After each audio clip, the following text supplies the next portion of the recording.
Hi everyone, greetings from NSN Hyderabad. We are continuing with our discussions with eminent people who have been in the skills and education ecosystem for a very long time. And in the same thought process, today we wanted to invite a senior person, Mr. Siddharth Chaturvedi. Most of you would have seen him, heard him speak, and also interacted with him in connection with anything to do with skill development in Madhya Pradesh, anything to do with youth employability, entrepreneurship promotion in Madhya Pradesh.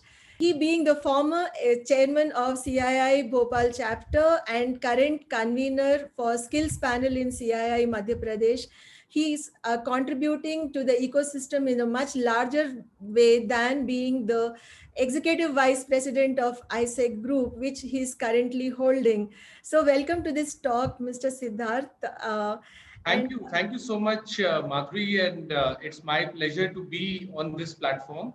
I have been a follower of the NSN newsletters and platform right from the beginning, and NSN is an important part of our strategy in terms of gathering information, and planning ahead. So I'm happy to be a part of this platform. Thank you. Thank you so much for the kind words you shared about NSN and the work we have been doing for the last 6 years.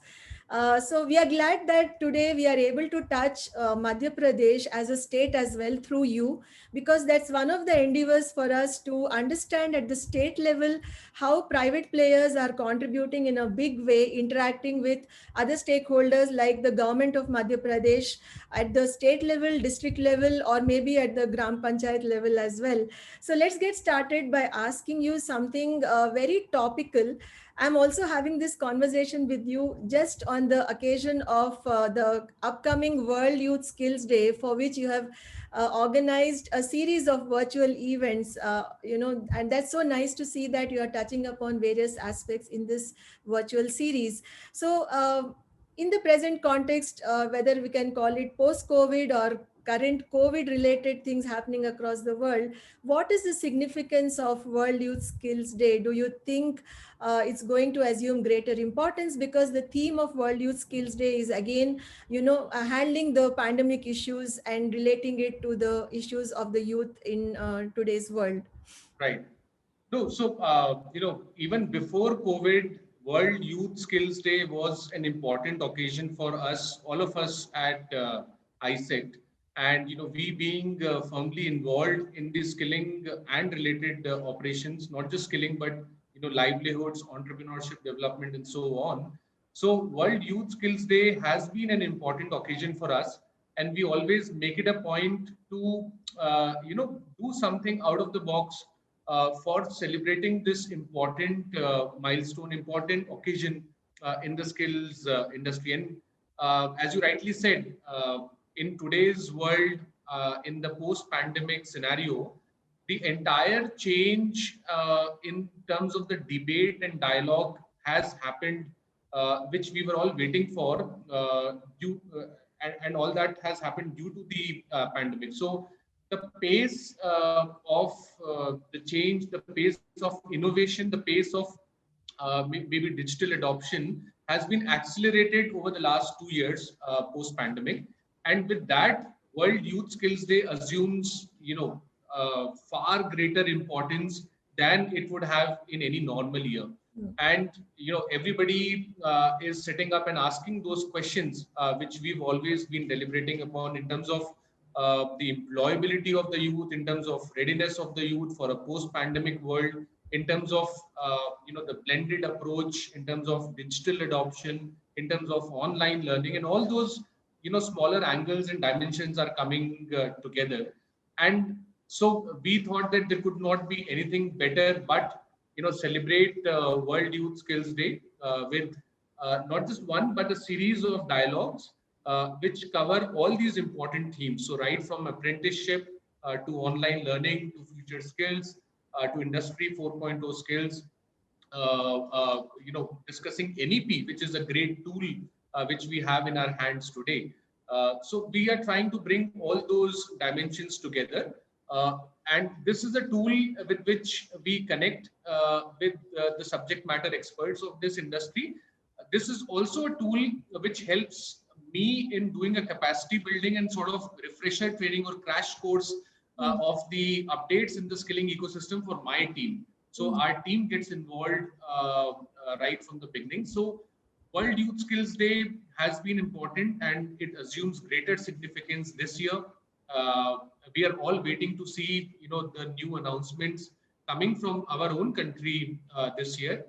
And at the same time, we're also sitting up and trying to learn of some of the innovative pilots which are going on in other countries in a post-pandemic scenario when mm. we talk about the skills and employability of the youth. So yes, we're looking forward to that, and it's great to be talking to you just on the I would say eve Yeah. of World Youth Skills Day in a few days. Yeah, in about 2 days. Yeah, right.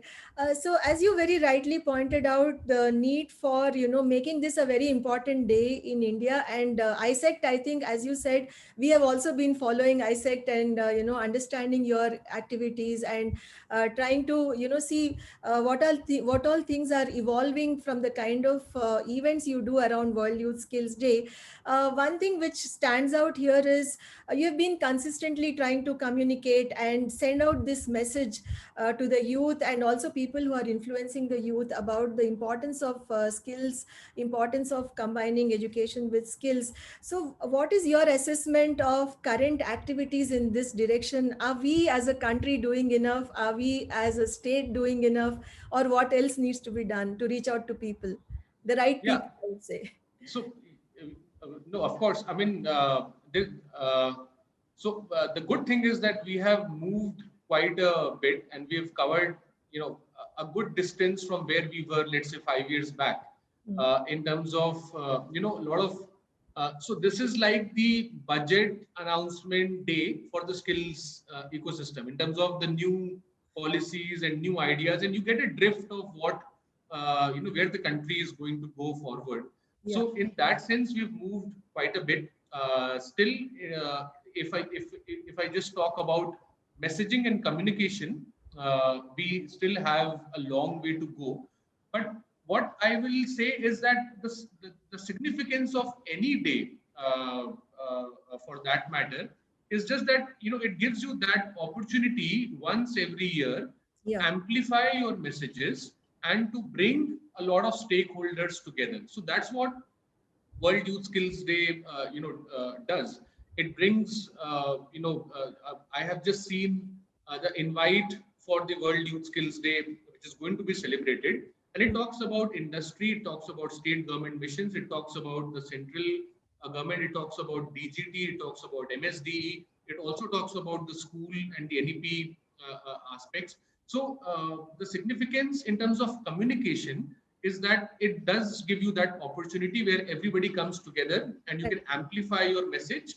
And that symbolism of that one day works a lot. So we've also aligned, our activities with this, and we try to use this, this 1 week, which is around World Youth Skills Day, to also influence a lot of debates, at least in our state, a few of the states where we are operational, and also try and bring out those left out, angles from the debate which were not being covered. So, to tell you an example, we utilized World Youth Skills Day 2 years back to launch our own version of Kaushal Championship. Mm. And ISECT Kaushal Championship is this national property where we select 10 job roles. We have school level, we have regional level, state level, and then national level competition with assured jobs and gifts, for the successful participants.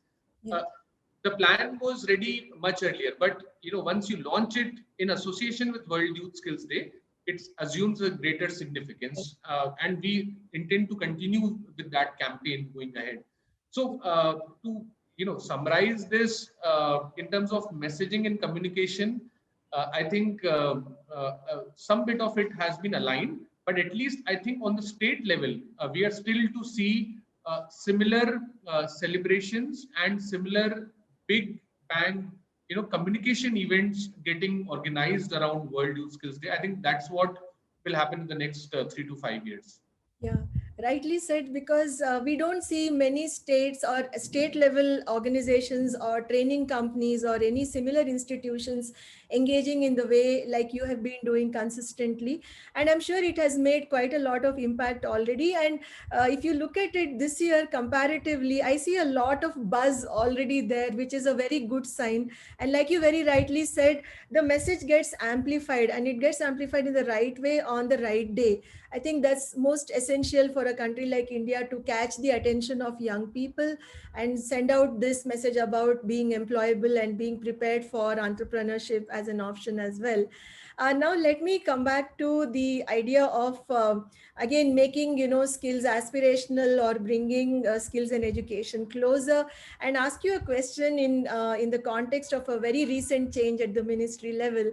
We are all aware that today skill development, entrepreneurship, and education are all under one ministry. So what do you foresee as future for this? Because most of us, even in your upcoming event, there is a session I remember which is about mainstreaming vocational education.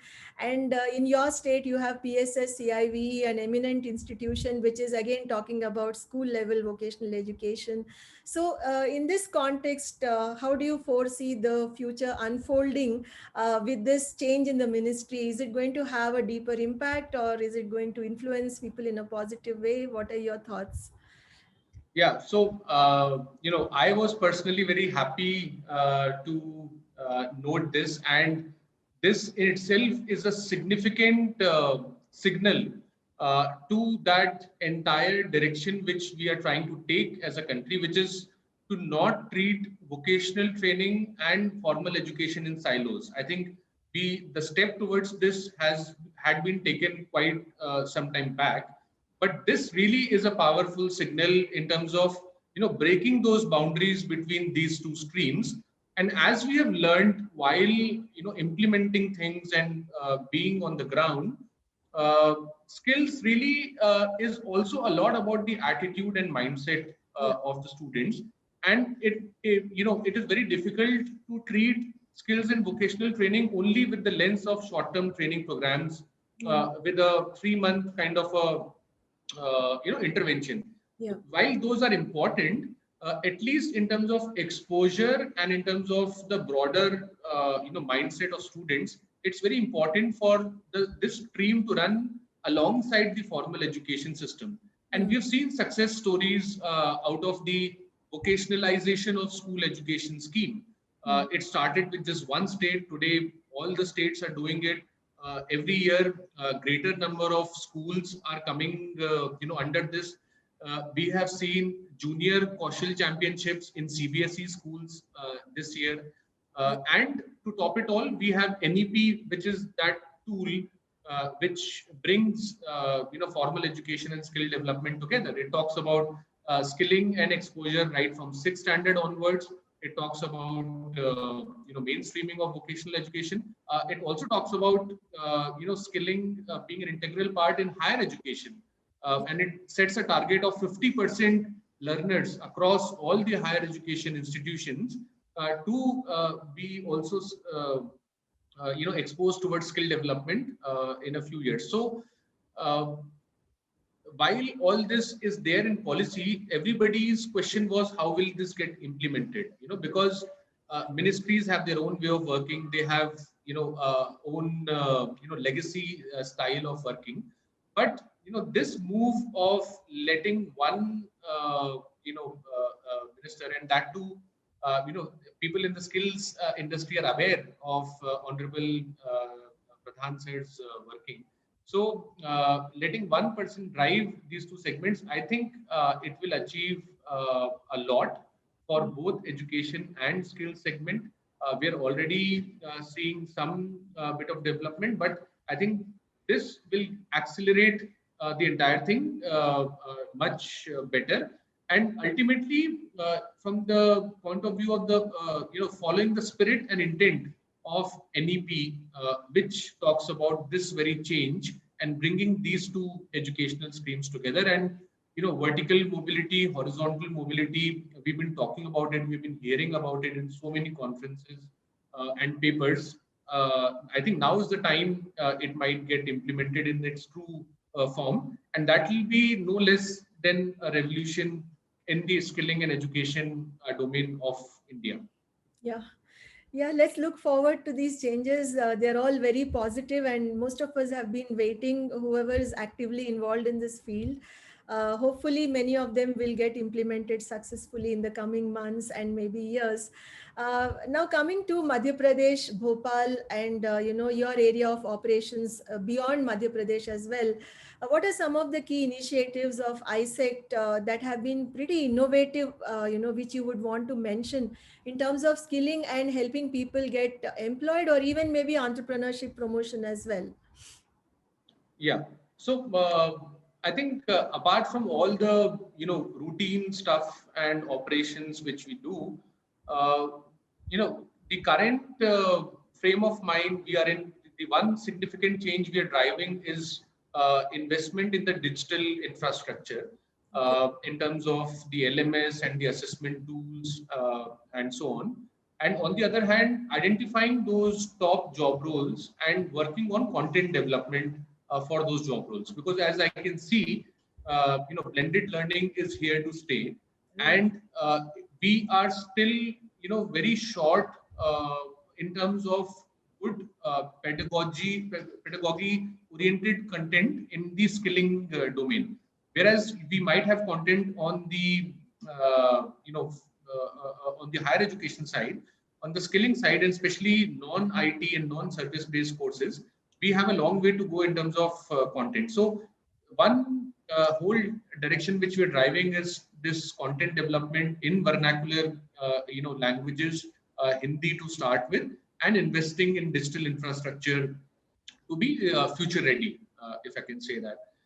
The second thing we are driving, very strongly is the apprenticeship initiative.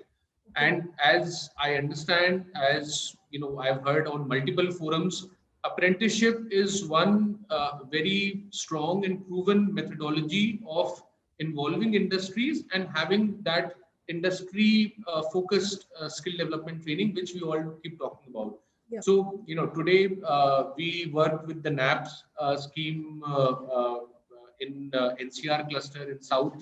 A lot of clients are there, and we would like to increase that. The third thing is this entire area of,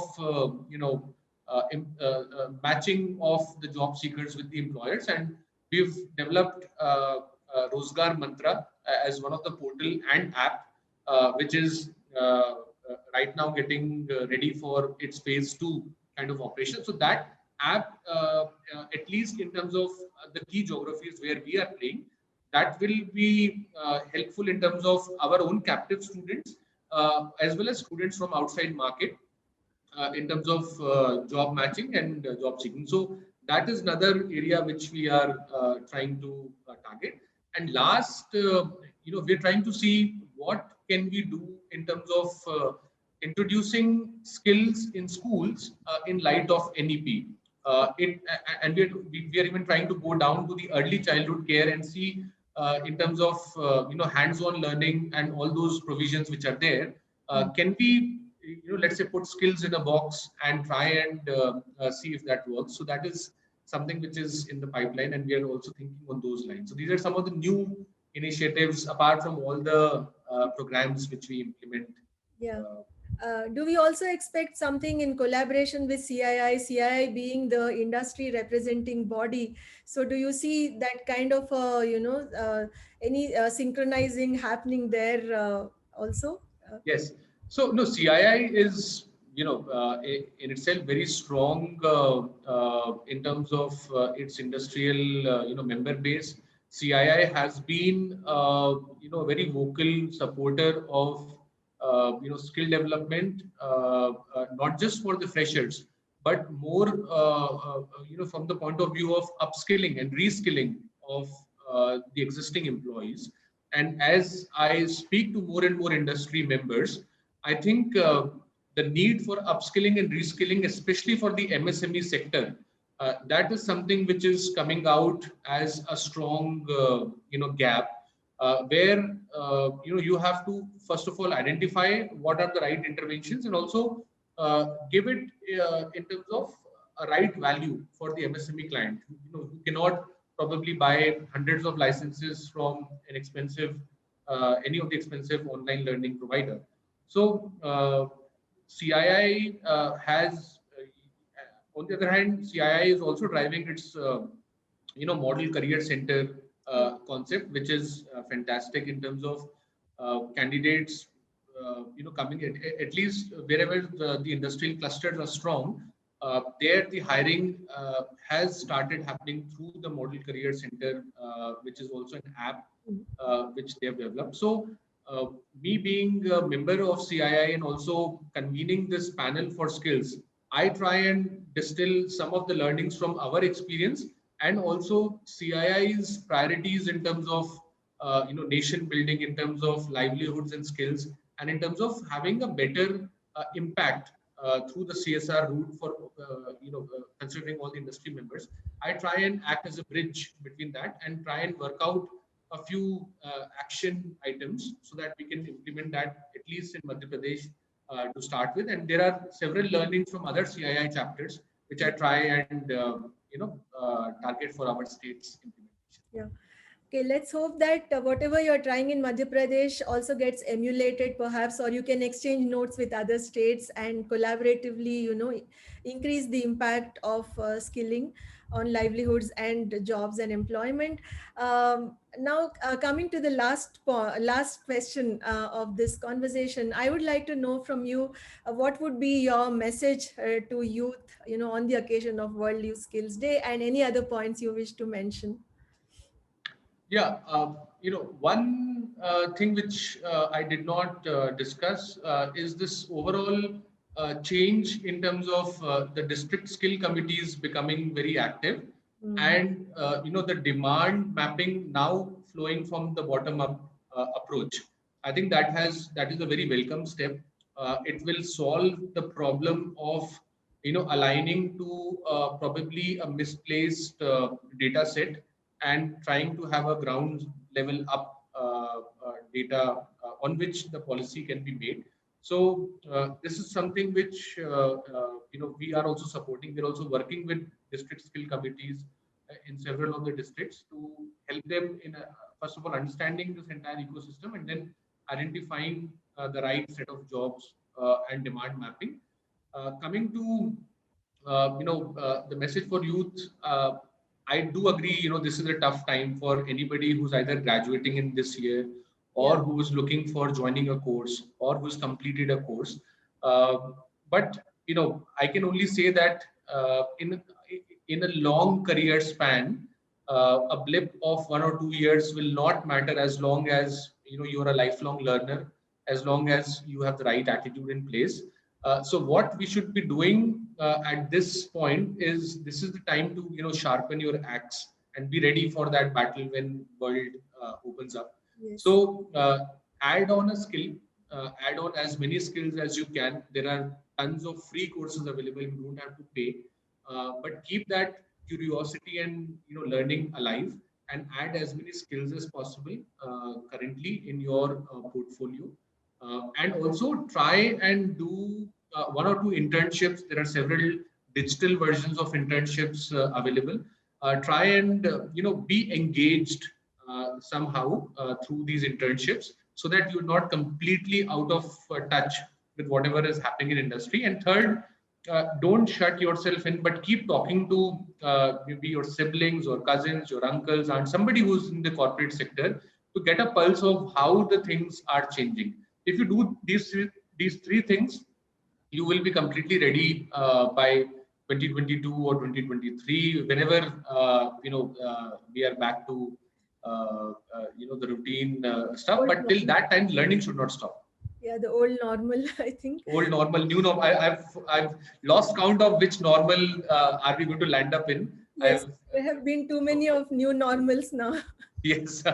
Yeah, but I think that was a very nice and neat summary of what the young people should focus on coming from you, especially the focus on lifelong learning. And also, you touched upon the family aspect where they can look upon their family members. And I think the message also has to go to the parents to be more, patient and cooperative with the kind of changes that are happening in the industry currently.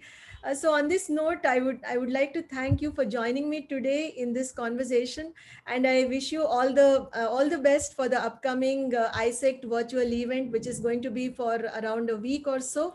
And I invite all the viewers of this conversation to join us from 15th onwards. Look forward to the sessions which start at 4 p.m.